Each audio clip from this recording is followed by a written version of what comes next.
The death of Amy Robsart is still shrouded in mystery, even though it happened over 460 years ago. Despite not being a noble woman, someone important politically, or even a famous figure in her day, Amy Robsart's death would not only be a tragedy, but would have implications politically for the marriage of Queen Elizabeth I and the reputation of the Queen's favourite, Robert Dudley. Amy was born into a gentry family in Norfolk to her parents Sir John Robsart of Siderstone and his wife Elizabeth Scott. She was born on the 7th of June 1532, an event marked by her father in his prayer book of his beloved daughter coming into the world. Amy was also Sir John's only legitimate child, although she also had an illegitimate half-brother, Arthur, and 4 half-siblings from her mother's previous marriage, John, Philip, Anne, and Frances Appleyard. Her father's property was in a state of disrepair, so the children were most likely raised at their mother's house of Stanfield Hall. Although her family were only gentlemen farmers, they were still financially well off, and Amy received a good education. This included a firm grounding in Protestantism, as she was born during the upheaval of the English Reformation. Little else is known about Amy's life as a child, but the lack of information would otherwise suggest a settled and pleasant upbringing, and hopefully a happy one. In her late teens, she was betrothed to Robert Dudley, who she had likely met in 1549. In that same year, he took part in crushing Kett's rebellion alongside his father John Dudley, at the time the Earl of Warwick. The rebellion was a revolt that took place in Norfolk and had risen up in response to land enclosures, and as Amy's father held a substantial amount of land, he was also involved. Many of the officers lodged overnight in Robsart's home, and 2 of these were Robert and Ambrose Dudley, 17 and 18 years old respectively. It was obvious it was a love match, as there was little in the way of economic gain for Dudley's family, even if Amy was a sole heiress to her father's fortune. Bolstering this was a comment William Cecil made years later, saying theirs had been a carnal marriage. However, Robert was a younger son, and John Dudley would gain influence in Norfolk, something which suited him as one of the most powerful men in the kingdom. Since the young King Edward VI had come to the throne in 1547, Dudley had gained influence over the youthful monarch and built up his own reputation for power. Gaining influence over more areas only strengthened this hold. On the 20th of May 1550, the elder Dudley and Robsart agreed on a marriage contract between their children, and on the 4th of June, the young smitten couple were married at Sheen Palace. Amy was just 3 days shy of being 18 years old. Despite being quite content with the marriage, Amy's father-in-law was nowhere to be seen at the celebrations, as he was either sick or was worried about being poisoned. It was a foreshadowing of the kind of life Amy was getting into with the Dudleys. Amy's father also ensured her inheritance would be protected by stating she would only gain it when both parents had died, rather than just her father, as was the norm. Amy and Robert relied heavily on gifts from Dudley, who gave his son £50 a year from rents, as well as granting him 2 manors near Holt and Great Yarmouth. He also paid an amount of £200 to Amy's father, an unusual measure as it was normally the bride's family paying a dowry, but Sir John also paid young Robert £20 a year in turn. Robert himself went on to become an MP for Norfolk, as well as taking on several local offices alongside his new father-in-law, while his court career also started to take off. As a result, Robert would continue to hold a good opinion in Norfolk well into the reign of Elizabeth I. And it was easier for Robert's courtly life to continue, as Amy and he seemed to have spent less time in Norfolk and more time in London. In 1551, John Dudley became the Duke of Northumberland, and he gained the residence of Ely Place, where the young couple set up a household and settled. But despite Robert's life at court, Amy was not likely to appear there very much. The court of Edward VI was a very male-dominated space, and as a result, few women were part of it. In December 1552, young Dudley was also made Keeper of Somerset House, a property that had been granted to Princess Elizabeth, and he and Amy at last had their own residence in London, albeit one that was still being built and worked on. However, their cosy life was about to have some bumps in it. On the 6th of July 1553, Edward died after a long sickness. Just a few weeks before, Amy was likely present at the wedding of her brother-in-law Guildford and his new bride, Lady Jane Grey. Jane was an important noblewoman as she was an heir to the throne of England, and after Edward changed his will to disregard both of his sisters and any Catholic heirs, Jane became a reluctant queen upon his death. Edward was anxious his sister Mary would reverse his Protestant reforms, which did later happen, and he thought he could prevent this by placing his deeply Protestant cousin in his place instead. Most of this was orchestrated by her ambitious father-in-law Dudley, who was eager to position himself firmly behind the crown and probably thought he would rule through his son and daughter-in-law.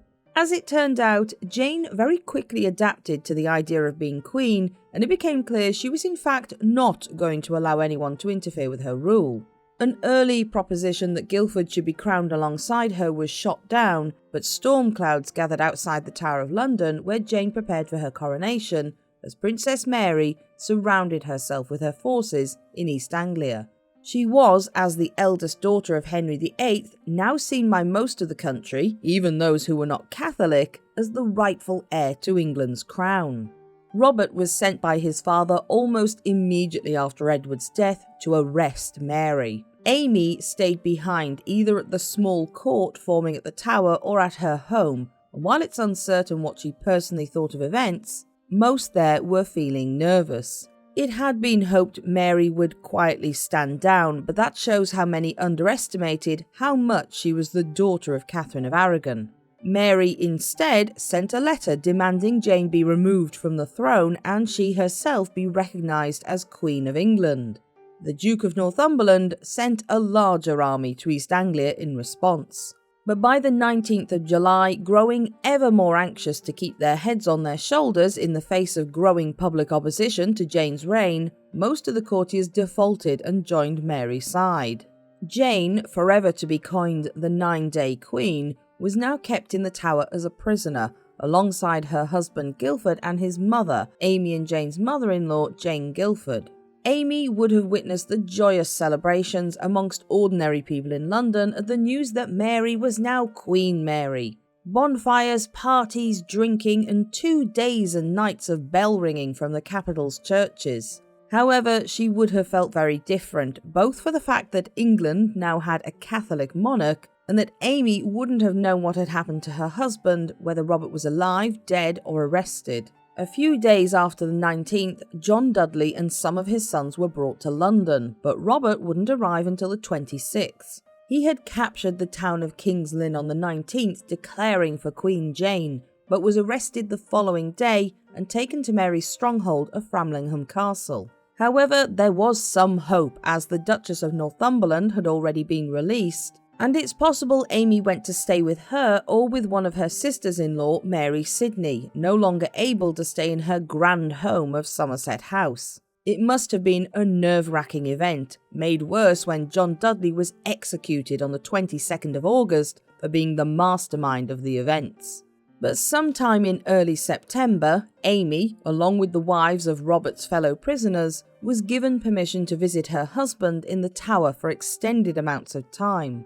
This was partially to allow the wives to see their husbands were being treated well, and in a time where procreation was the mainstay of marriage, also to allow them to become pregnant. However, the situation grew worse when a protest grew against Mary marrying a Spanish husband, Philip of Spain, and by February 1554, both Guildford and Jane Grey were beheaded. In January, Robert had been condemned of treason, but was not yet attainted. But help was to come from an unlikely place, Mary's new spouse, Philip.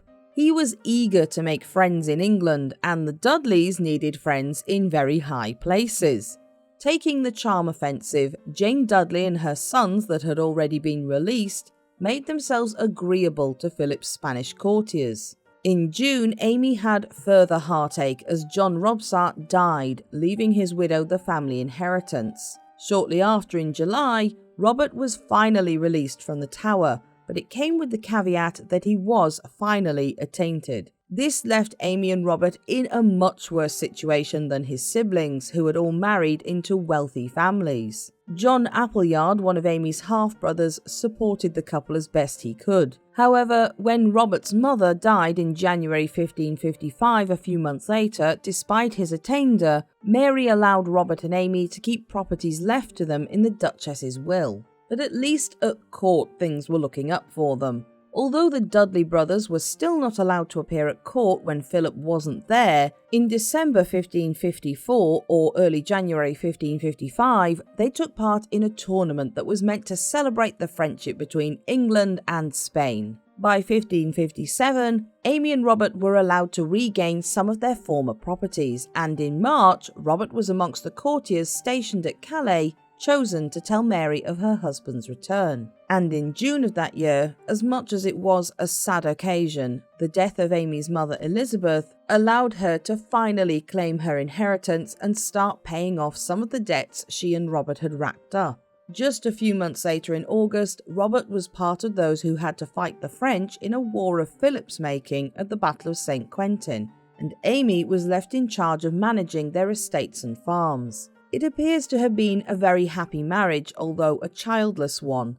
Even in the 16th century, this wasn't an entirely unusual situation, but it is possible Amy suffered miscarriages that there is no longer any evidence for. Although in law, Robert was technically in charge of everything and controlled his wife's possessions, Amy was allowed a lot of autonomy in what happened to her lands, and she had a healthy income of her own as well. And by early 1558, Robert and his siblings finally had their attainders removed, although they were still not allowed to lay claim to any of their father's properties. Little changed for Amy and Robert until the 17th of November 1558, when Mary died childless, leaving her younger sister Elizabeth to become Queen of England. Robert and Elizabeth had been friends since childhood, and at one point had both been tutored by Roger Ascham together. They shared a talent for languages and both enjoyed riding, music and dancing, and apparently Robert was also the schoolmate to whom Elizabeth uttered, "I shall never marry," after Catherine Howard's death.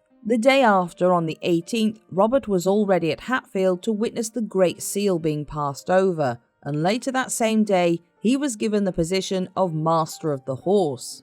Not only was Robert very suited to the position due to his love of riding and knowledge of keeping a stable, but he was now also the only servant outside Elizabeth's private quarters allowed to touch the royal body. Others easily noticed the affection Elizabeth showed towards Robert. She preferred his company over all others, kept him close to her at all times, and they often went riding together alone, with the entourage quite a way behind. Elizabeth's coronation was to take place on the 15th of January 1559, and Robert was again given a position of trust, as he was the one who had to arrange the festivities. Amy, however, was noticeably absent from her husband's side. This may have been because Elizabeth actively discouraged it, or, as we will see, Amy may already have been ill. Lady Dudley spent Christmas in Lincolnshire, but mostly lived in Hertfordshire, staying either with friends or relatives, as her ancestral home at Siderstone was still uninhabitable. During the Easter recess of Parliament in early April, Robert returned to Throcking to see his wife, and nothing seems to have been amiss.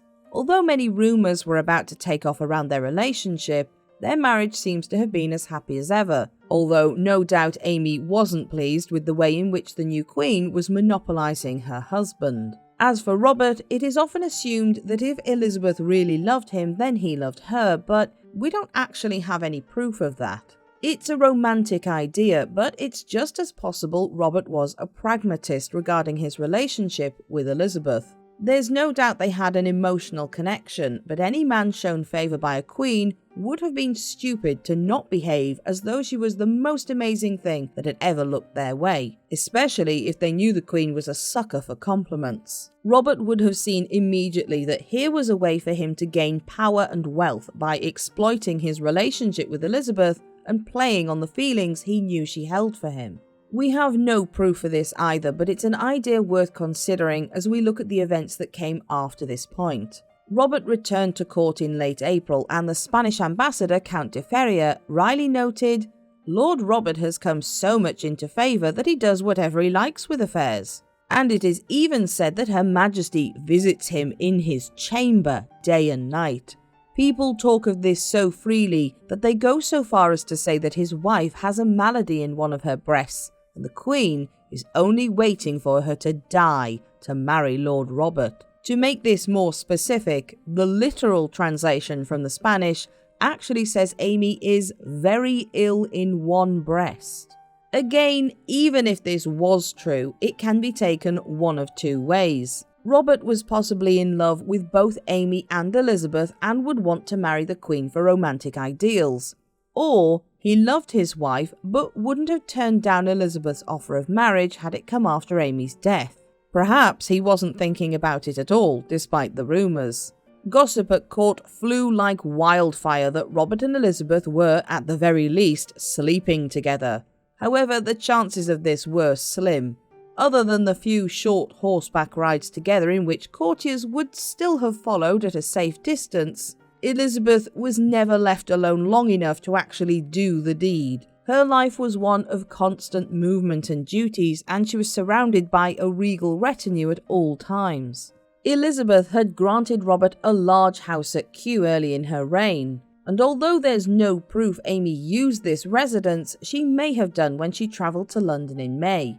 This was due to Robert now being made a Knight of the Garter, and Ferrier reported that her health had apparently improved, although Amy was still careful about what food she ate. With the certainty of Amy probably being severely ill, it puts her absence at court in a very different light.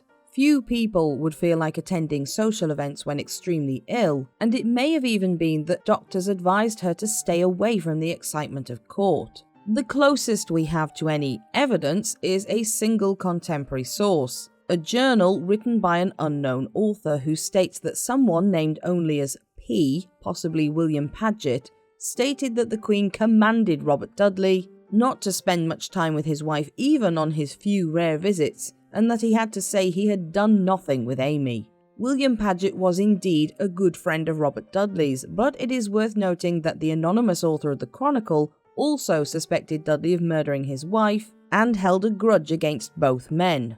Therefore, this journal is a game of Chinese whispers written by someone with an obvious bias.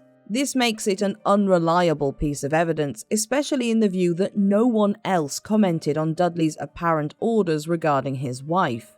And even if it was true, it still doesn't necessarily mean Elizabeth held ill feelings towards Amy, but rather that it pained her to remember the man she loved was already married. Amy was now the wife of one of England's most powerful men, and instead of hiding away, she showed off her new status. She hired 12 horses for her trip to London for the costly sum of 60 shillings, and spent lavishly on gifts and sundries in the month she was at the capital. However, Amy still didn't actually appear at court. She stayed at her mother's home of Camberwell in what is now Southwark, and at a mansion at Christchurch that both Amy and Robert used. It possibly was the last time Amy and Robert could have seen one another before her death. Lord Dudley, however, was being the host with the most for foreign princes and ambassadors at state dinners on Elizabeth's behalf. The Queen was being courted by a slew of suitors, but the top two vying for her hand were King Eric XIV of Sweden and the Austrian Archduke Charles, son of the Emperor. The Habsburg advisors especially grew irritated with Elizabeth as she attempted to duck and dive under their requests about marriage, especially when it was noted that she never wanted Robert to leave her side. They formed an idea that she was playing them along and really had plans to marry her favourite once it was possible. This worsened in November 1559 when the imperial ambassador, Caspar von Breuner, wrote that many suspected Robert would poison Amy to speed up his chances with Elizabeth. Seeing as Amy was apparently already extremely ill and Robert would have been the main suspect, this seems very unlikely. Breuner was angry with Robert's presence as he had come to England assuming that Elizabeth would easily choose to marry Charles, which in turn would elevate Breuner's career. He even hired a spy to investigate Elizabeth, and the closest thing that cropped up in relation to Elizabeth's supposed relationship with Robert was when she once wondered aloud how anyone could be upset with her, as she was surrounded constantly by her ladies-in-waiting and they could see there was nothing dishonourable between her and her master of the horse. Many at court now shared Broyner's hatred of the favourite, their own ambitions pushed to one side while Robert took Elizabeth's side, and the Duke of Norfolk and the Earl of Arundel made no secret of it. They were overheard saying that Robert would not die in his bed, and that they would not stand for him being king. The rumours and anxiety for Dudley grew so great that he took to wearing a light coat of mail underneath his clothes. Then came whispers that the Queen was pregnant with Robert's child, gossip that would continue throughout her lifetime. All of this is interesting when compared to the dispatches sent home by the French ambassador, who had no offers to give for Elizabeth's hand, and they make no mention of the scandalous behaviour apparently happening between the Queen and Robert.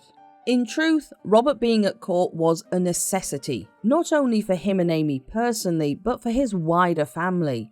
The Dudleys were prominent, but most were close to financial ruin after their father's coup and helping to finance Philip of Spain's wars in France with their armies. Robert was the favoured boy of Elizabeth, and so he was the one to help regain the family fortune. He himself was not wealthy enough to have time off at home relaxing in the orchard, and so he had no choice but to be at court and work. Added to this was the fact that Robert had actually supported two of the offers of marriage for Elizabeth. He first supported Philip's offer after Mary's death, grateful to the Spanish king for his help in rehabilitating his family at court, and secondly for the offer from Archduke Charles when Elizabeth seemed interested. Robert only dropped this when Elizabeth cooled off the idea. As for Amy, since September 1559 she had lived at Compton Verney in Warwickshire. This was the home of Sir Richard Verney, a member of the gentry who had served John Dudley and now wished to continue to aid his son.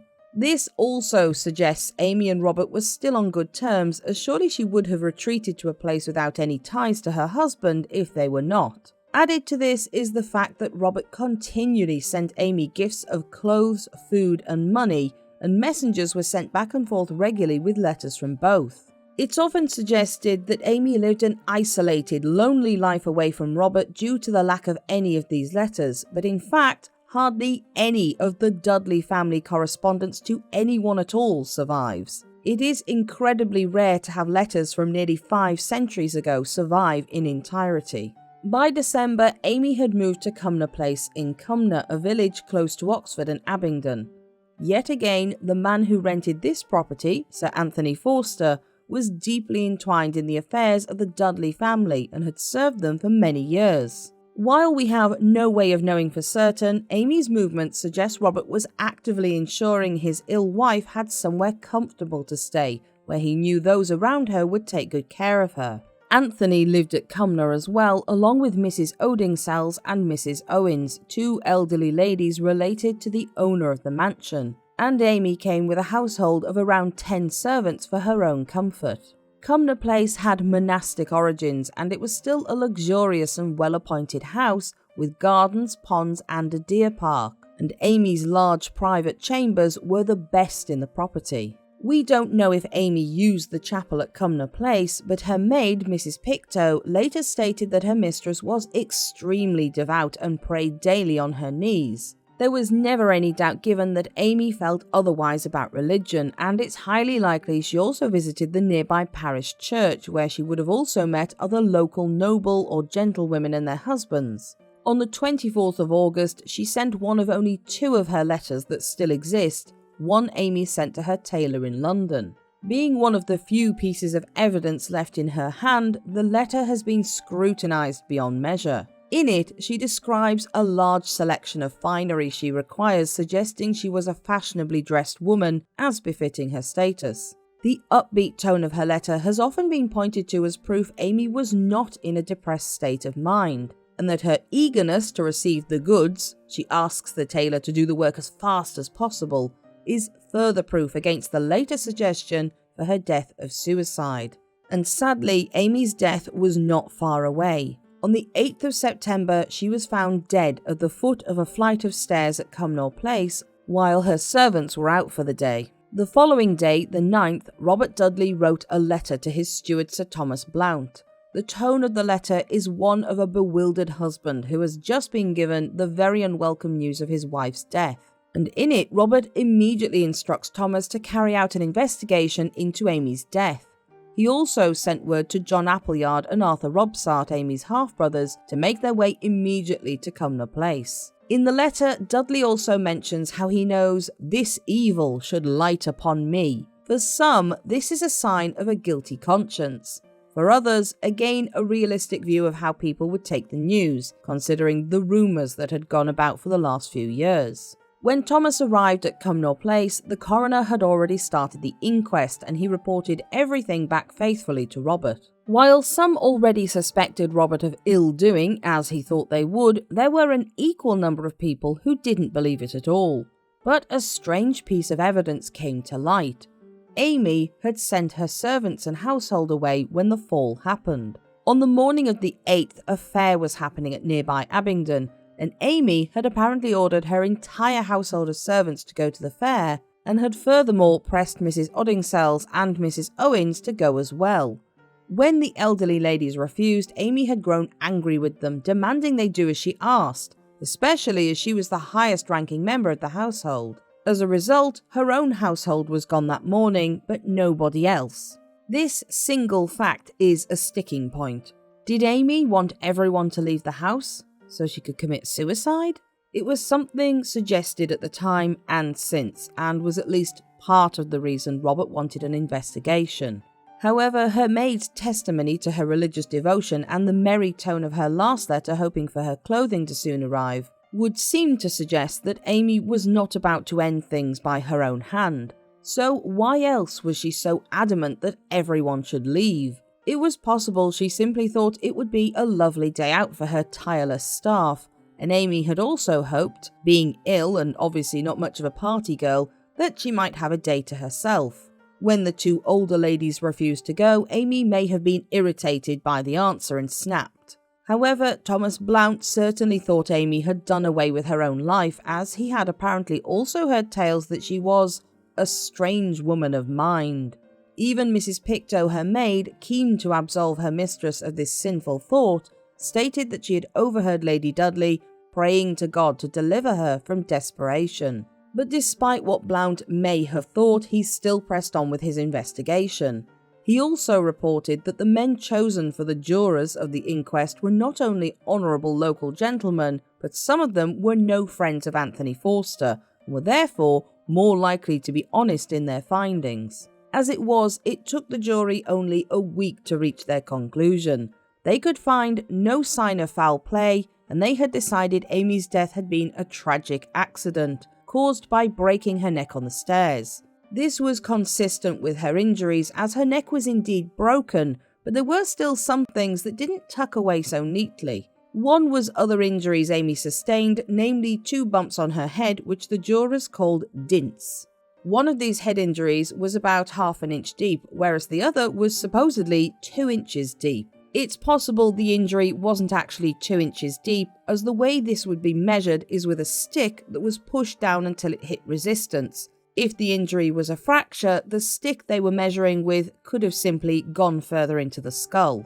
The inquest found that these injuries had been caused by falling down the stairs, so it seemed it had merely been an accident, and Elizabeth ordered a period of mourning for her court to last 1 month. Amy's body was taken to Oxford before being buried in grand style at St Mary's Church in the city on the 22nd of September 1560, an elaborate event which cost Robert around £2,000. He himself would continue to wear mourning for another 6 months and fell into deep grief at the loss of his wife, further proof of his true feelings for Amy. However, despite the inquest, there were many who still suspected murder, and Robert Dudley was the #1 suspect. Many historians in the centuries since also suspected the same, mostly based on 2 dubious sources. The first is the same journal written a year or so later that was mentioned earlier that claims the stairs were only 8 steps long. The anonymous author of this chronicle already showed themselves to be no friend of Robert's, and even admit their evidence comes from gossip they heard in London. The second is Leicester's Commonwealth, a satirical libel written around 1584 by disgruntled Catholics that was the first accusation in print that Amy had been murdered. It suggested Amy had managed to fall down the stairs without her headdress falling off her head, something for which there is no evidence anywhere and would likely have been included in the inquest if it was true. However, it's highly unlikely Amy was murdered by Robert or by someone he could have instructed to do the deed. The first is that all the seemingly suspicious parts of her death, such as the head injuries and dying from merely falling down some stairs, are actually consistent with modern forensic reports on deaths caused in this way. It's not uncommon for someone to sustain severe head injuries while also gaining no injuries on the rest of the body. On top of this, modern medical knowledge also concludes that if Amy really was ill, she most likely had breast cancer. And going by the timeline of when Amy was reported to be ill, had it for over a year at least. This cancer would have spread throughout her body, causing metastatic cancerous deposits in the spine which would have weakened it. Therefore, a fall down a flight of stairs suddenly became far more dangerous than usual, and Amy's frail bones would have snapped easily when her weight pushed upon them. Equally, even if she wasn't ill, it's still medically possible that she died simply falling down a short flight of stairs. On top of this, killing his wife would have been, for Robert, political suicide. Everyone already whispered that he and Elizabeth were planning to do away with Amy. Actually doing what everyone gossiped about would have been the most stupid decision Robert could have made. Not only that, but aside from the fact we have no proof he wanted to marry Elizabeth, he could easily have waited for Amy's illness to lead to her death instead. So what does this mean? Was Amy murdered by someone else? Or who would want to implicate Robert in Amy's death? Her half-brother John Appleyard did not let go of the idea his sibling had been killed. Whether Amy really was murdered or not, it's not surprising John felt this way. Amy and her half-siblings appear to have been close throughout their lives, and it must have felt very unsatisfying to have to accept her early death as simply an accident. However, he also never suspected Robert, but did think another investigation might turn up the real culprits. In 1567, he was approached by men he thought came from Thomas Howard, the Duke of Norfolk, and Thomas Radcliffe, the Duke of Sussex, to say his brother-in-law Robert had indeed committed the murder of his wife, in exchange for the enormous sum of £1,000. Allegations were raised about all four men, and John found himself in Fleet Prison, asked by the Privy Council where his sudden stirring up of Amy's death had come from. John did not offer up any answers, but instead asked for the coroner's report. He read it in his cell, and this apparently contented him enough that he withdrew his accusations that someone had killed his half-sister, and the matter was dropped. Norfolk and Sussex had never hid their dislike for Robert, and they had obviously seen an opportunity to remove him by using Amy's death. But they weren't the first to do this. With knowledge of her death, but before it was publicly announced, William Cecil had suggested to the Spanish ambassador that Amy was giving out that she was ill, but she was not ill at all. Basically, planting the idea she was being poisoned. It's highly unlikely Cecil really believed this, but he was threatened by Robert's position in regards to the Queen.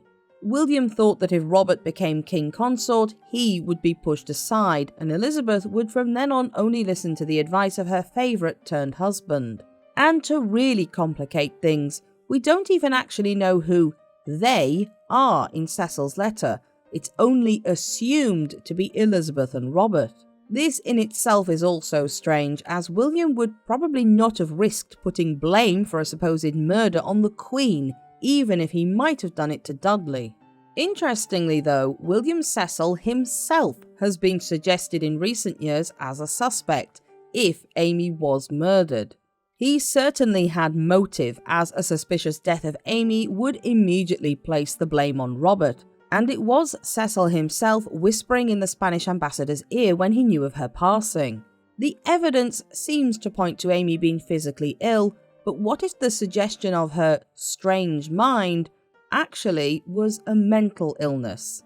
Amy could have merely believed she was sick, and this would also suggest her changes in mood between the merry letter to her tailor and the depression reported by her maid. This could even be a reason she was rarely seen at court, and Cecil could have, as a friend of Robert, known the truth about this. He could easily have played on the belief that everyone else would think she had been ill, while knowing she wasn't really going to pop off anytime soon. And Robert's shock could at least partially have been because he also knew Amy wasn't physically sick. Equally, knowing Amy was going to die anyway could also have helped Cecil morally justify her death to himself if she did have cancer. But did Cecil have opportunity? As the creator of the Elizabethan Secret Service, William was literally the best person possible to create a murder and throw the scent onto someone else.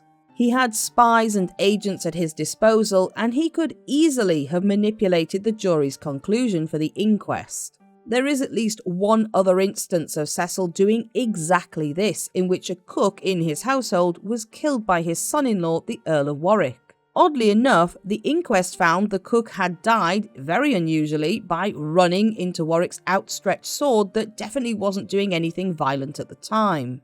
William Cecil arranging Amy's murder is an interesting theory, but just like all the rest, there is no evidence for it really beyond conjecture. To take this further, Robert's insistence at accepting the verdict of an accident could partially be because he feared Amy had in fact committed suicide. This was, oddly enough, a crime for the deceased. This would mean they were not allowed a Christian burial and would instead be buried alongside a road in an anonymous grave. Their estate would be forfeited to the crown, and worst of all, they believed the deceased's soul would burn in hell for all eternity. But this is not to say suicide did not happen in the 16th century, but rather that it was covered up most of the time as an accidental or natural death. So of course, Amy committing suicide is still an option, even if we would never be able to prove it either way. She could also have been depressed simply because she was separated from Robert for such long periods of time, and she really does seem to have loved him. And on top of this, there were the rumours of his affair with Elizabeth. Sir Nicholas Throckmorton, the English ambassador in France, also fanned the flames of gossip. He was himself one of the courtiers opposed to Elizabeth marrying Robert, and spreading rumours of Dudley as a murderer would do the trick in preventing it.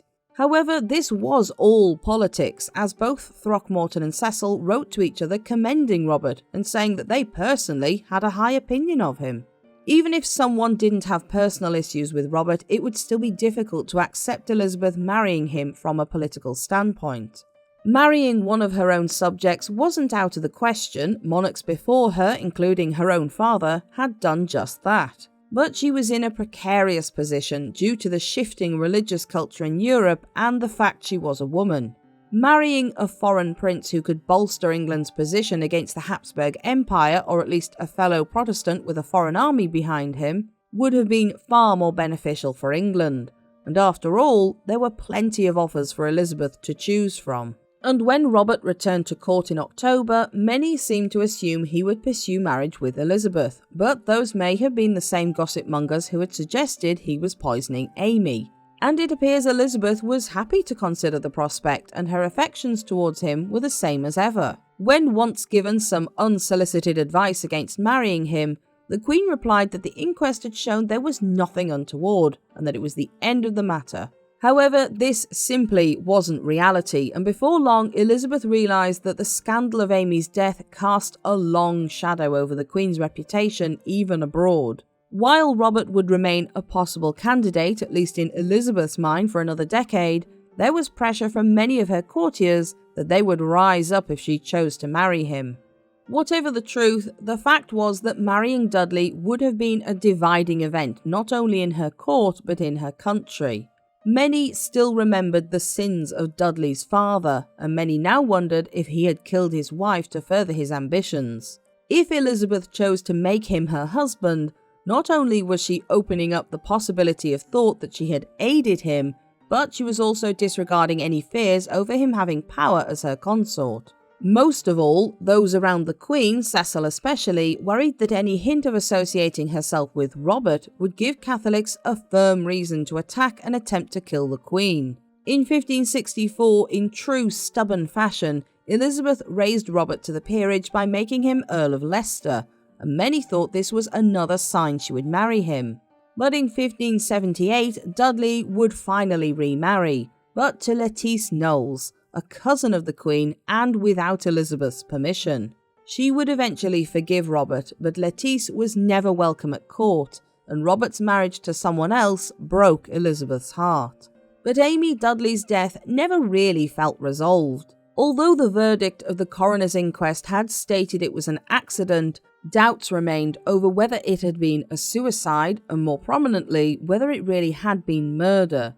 It seems far less likely it was murder, and more probable that it was indeed a tragic accident, or even a sad case of Amy taking her own life. Both those who saw Robert as an enemy, or those who saw him as unsuitable for Elizabeth's husband, used the death of Amy Robsart for political ends, hinting at suspicions that never really existed. And if poor Amy really was killed by someone else, it most likely wasn't Robert, who would have been particularly stupid to actually commit a crime he was already rumoured to be thinking of doing. Instead, it could have been William Cecil, who had motive and opportunity, but there is only circumstantial evidence for this. But there are also sound theories from our own modern period which equally suggest that if Amy was ill, it was probably serious enough to have made a fall down some stairs even more dangerous, especially when it would have still been possible for death to occur falling downstairs in a healthy individual. What is certain is that Amy and Robert appear to have truly loved each other, something which often gets lost in the romantic Victorian idea of the fated love triangle with the Virgin Queen. Robert used his friendship with Elizabeth to better his family, but his life at court meant Amy was left without a husband for much of the time once Elizabeth's reign began. Their letters to one another and Robert's constant gifts home show that Amy was always at the forefront of his mind, and we don't really have any proof of his feelings towards Elizabeth other than flowery letters of praise that would have been expected of a favoured courtier anyway.